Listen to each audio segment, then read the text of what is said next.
I'm Dr. Phil Kieran. And I'm Dr. Pixie McKenna. What can we do?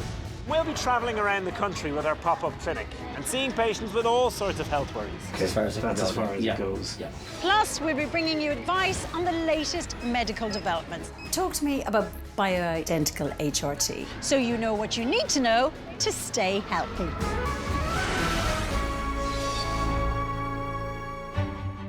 This week, Pixie meets an amateur athlete with a pain in her neck. It's quite hard when you can't do what you want to do, like.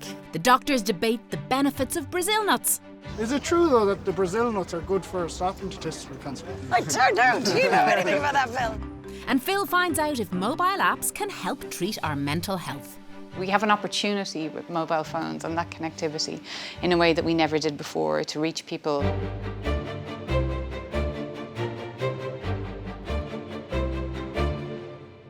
The pop-up clinic has pulled up at Limerick's classic car show. Richie Smith has come to see Phil about the health complications he's struggling with owing to years of being overweight. How are you getting on this I'm morning? alive. Good and fresh this morning. Tell me a bit about yourself. I'm 56. I used to be 30 stone 7. I'm down, I think, around 21, 22 now. So you've lost the bones of 8 or 9 stone? Yes, I had over 10 lost, but I've put back on 2 stone. The side effects of the weight are type 2 diabetes. And how is the diabetes? Is it well under control or is it... Reasonably under control. So you've had the type 2 diabetes for a couple of years at this stage, have you? Yes, at about 8, 9 years. 8 or 9 years. Yeah. Richie's been overweight for most of his life. In recent years, he's managed to lose a life-changing 8 stone by diet and regular walking. More recently, his weight loss has stalled. My mother fed me very well. It's laughable, really. And I was known as the well-fed child. The big problem was when I started something, I had to finish. I just could not bear the thought of letting anything after me behind on a plate. The lowest point that I can remember was around 2007, 2008. Everything went wrong. My farming business went wrong. I was building and it went wrong. Went totally out of control with weight. I was under such pressure. I don't know how I came through it, but it has done long-term damage to me. I'll make no denial of it. Now, you were telling me that there's something else going on as well. You pointed These down... legs, We might take a proper look at these inside if would no that be all right with you? That's no problem. OK, you come with me this way, so Richie, and we'll bring you through here to the back and we'll take a proper look at them. Yeah. Will we take a look? Right. This is fairly dramatic, isn't it? Yeah. They are ulcers, I believe. It certainly is an ulcer. Yeah. When did this one start? About 10 days ago. 10 days ago. And what did it start as? A blister with water or something and fluid inside. And have you ever gotten the ulcers looked at? No. Brown discoloration of the legs and leg ulcers are symptoms of long-term obesity. Although ulcers can be treated and will go away, discoloration of the legs is permanent. Particularly in someone with diabetes, your legs and your feet are an important part. You need to talk to your doctor and you need to let your doctor look at them. Yes. All right.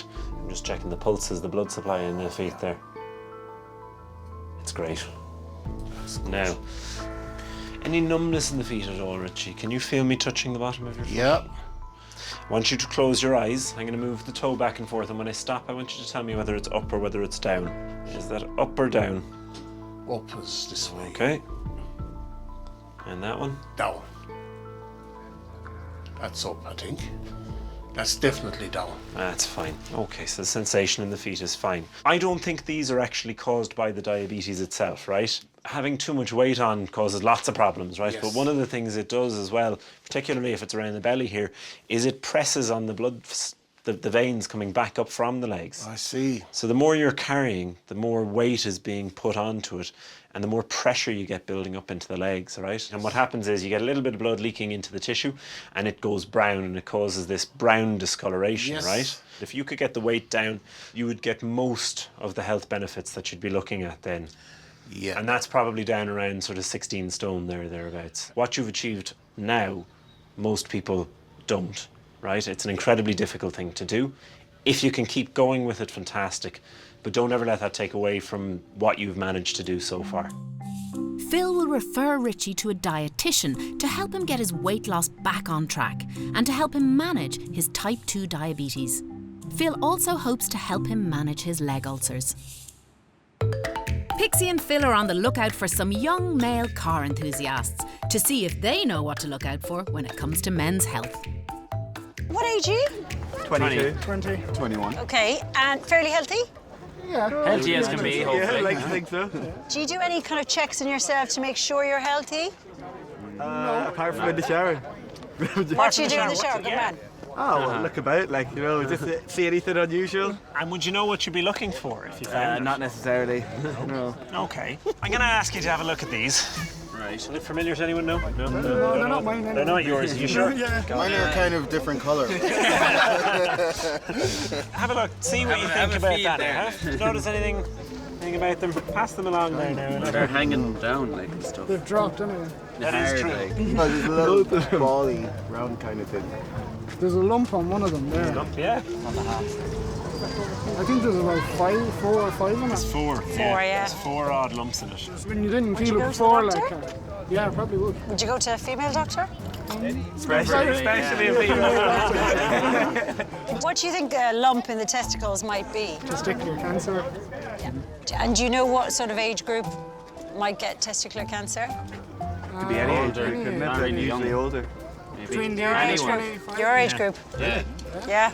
It's one of the most common cancers that affects young men aged 15 to 34. So 15 to 34, yeah, on the high level. Is it true, though, that the Brazil nuts are good for stopping testicular cancer? Brazil nuts. Yeah. I don't know. Do you know anything about that, Phil? You can keep eating Brazil nuts. I have no problem with them, but no. Are they good for your nuts? Is the question. That is the question. I can't say they're not. The only thing you can really do is just to be aware of it and to, like you said, when you're in the shower or when you're in the bath, just to check them out. Yeah. And to do it from time to time so that you know what feels normal for you, so that you notice any changes. And if you do notice any lumps or bumps, get them checked out quickly. Don't be hanging around going, maybe it'll go away, maybe it'll go away. It's a treatable cancer with a very good outcome if you catch it early. If you catch it late, then the story may not be so successful.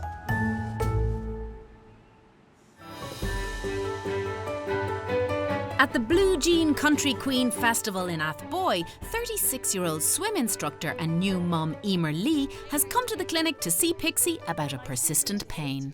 So, what can I do for you today? So, about 2 years ago, Pixie, I got a pain in my hand and it travelled the whole way up my arm into my shoulder and my neck. I can only describe it as feeling like whiplash.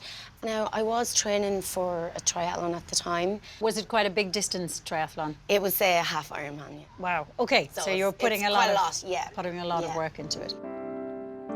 First time mum Emer is at home on maternity leave with her 4-month-old baby Abigail. Lifting her and stuff is like quite hard, especially in and out of her cot. I find that very difficult. Carrying her upstairs, that kind of stuff. Even feeding her, like, I can't really hold her and feed her. Like, I do have to put her on the pillow or that, like, to feed her. Emer has been training and competing since her teens. Every day I'd be swimming, running maybe. The next day I could be swimming, cycling, be one or the other, or both. And now I'd say I probably can swim twice a week, if I'm lucky. I like to be fit and healthy, so it's quite hard when you can't do what you want to do, like. After you had your baby, so in the last 3 months, say, how has the pain been? Has it? It's basically just all come back. Like, I've been trying to go back into activities, like maybe just swim or cycle, and it's just all come back. Yeah. It's a big obstacle for you. It is. Do you want to pop over here for me? Okay, just pop over here. Let's have a little look first of all, right? Just pop your 2 arms out like this. You getting any pins and needles? No. No? Okay. And how do your elbows feel? How's that behind there? That's okay. It's all right? Yep. Relax this shoulder for me.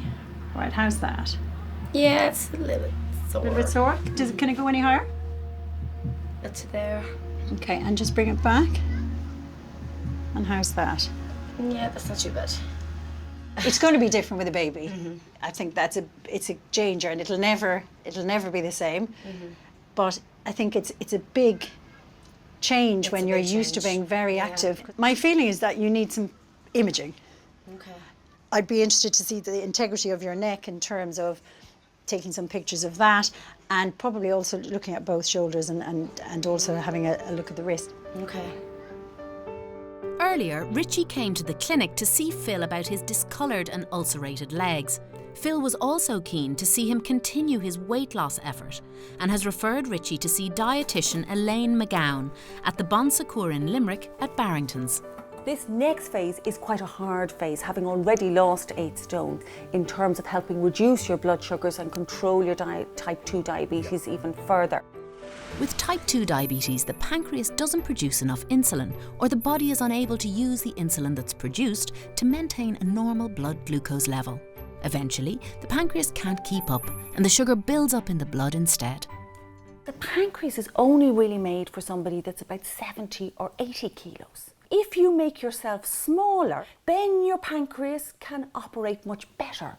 And if you eat less sugary foods and less carbohydrates, you won't be producing as much sugar, so your pancreas doesn't have to work as hard to clear it. Yes. I mean, the problem that I found though is that you keep putting it off and putting it off. I have done actually a meal plan for you, which is actually done for breakfast, mid-morning, lunch, and for evening meal, your fluid intake and your regular exercising. I feel motivated anyway for one thing, because, and positive, it just shows that if I do that bit extra exercise and things, that I can keep on chipping away at the block, really.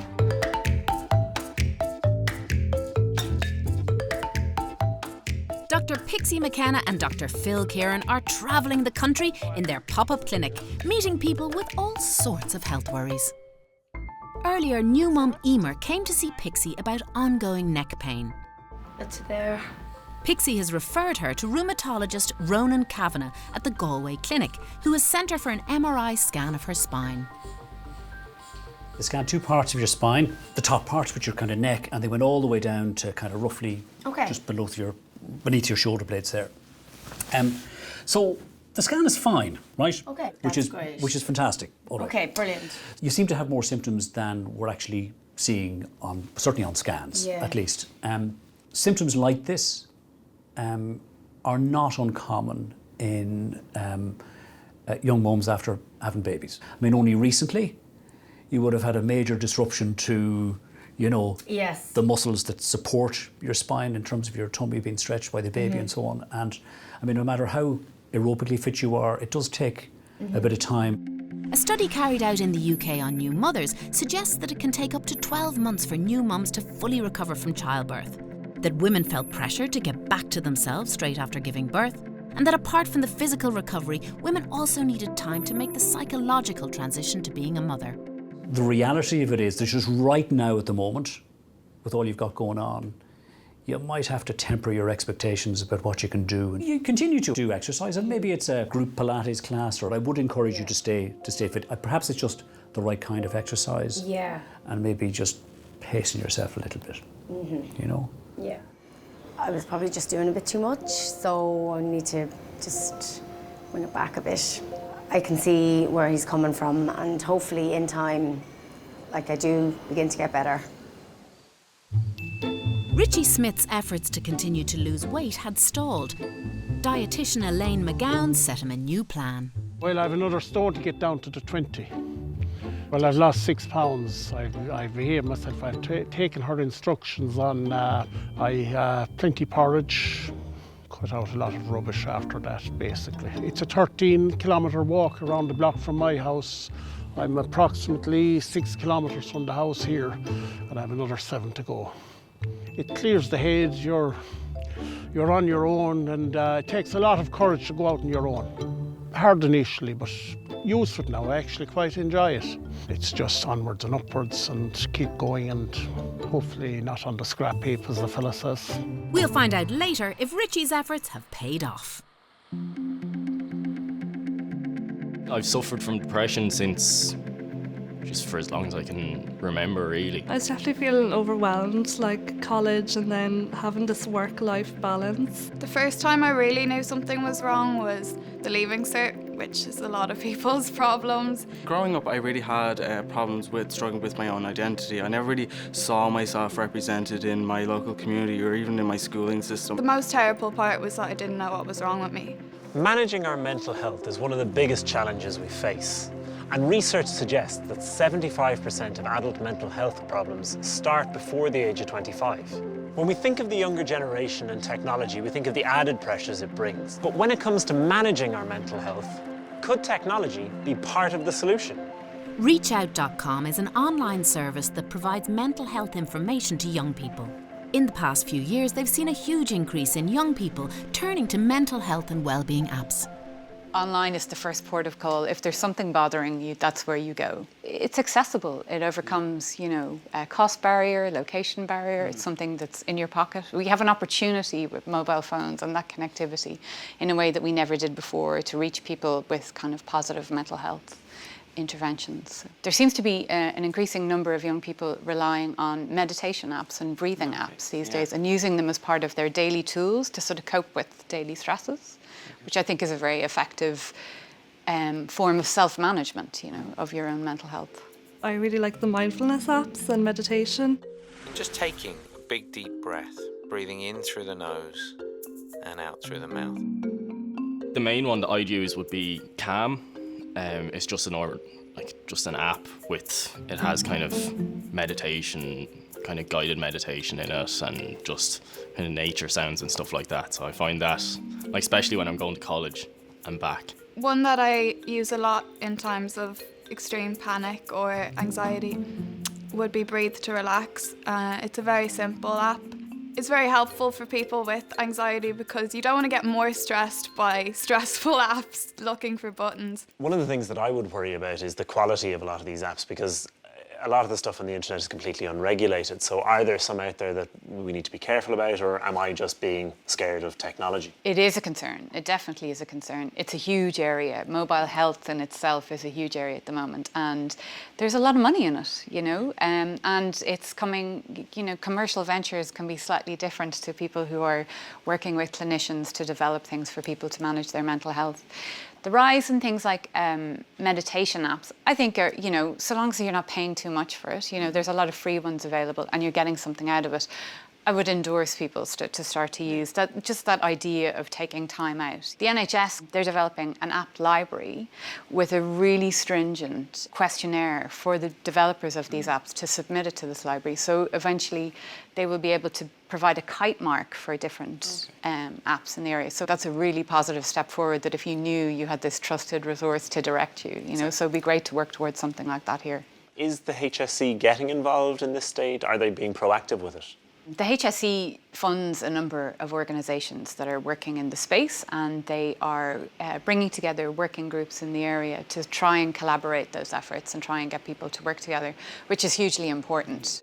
Mindful apps make the whole area of mental health more normal. It's just someone speaking to you, telling you how to breathe, counting with you, and it just kind of helps bring you back down to earth when you're in those moments of panic. At the forefront of creating online therapies is Irish company Silver Cloud Health. Developed by clinicians, their internet-delivered programmes are now being used by healthcare providers around the world to treat depression, anxiety and other health issues. We basically take evidence-based protocols that have been tried and tested in face-to-face and group settings. We repurpose them for online delivery, and then a patient can gain access to that through a variety of different means, for example through primary care, their GP. They then progress incrementally through the modules of content. That exposes them to essentially the active ingredients of the treatment. They learn new skills and strategies to be able to manage better the experiences they might be having around their own mental health difficulties. I think there's real opportunity for us to revolutionise how healthcare is delivered, globalise healthcare and mental health care, and the globalisation of evidence-based treatments.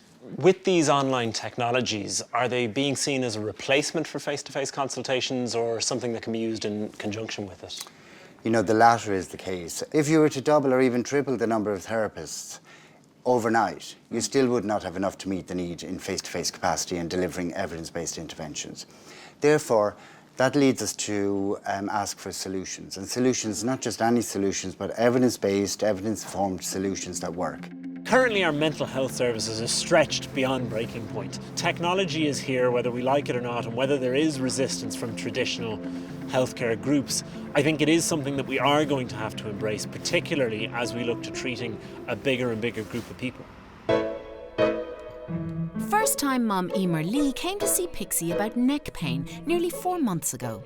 Pixie sent her to see rheumatologist Ronan Kavanagh. After a clear MRI scan, he prescribed rest and gentle exercise. Pixie's come to see how she's getting on.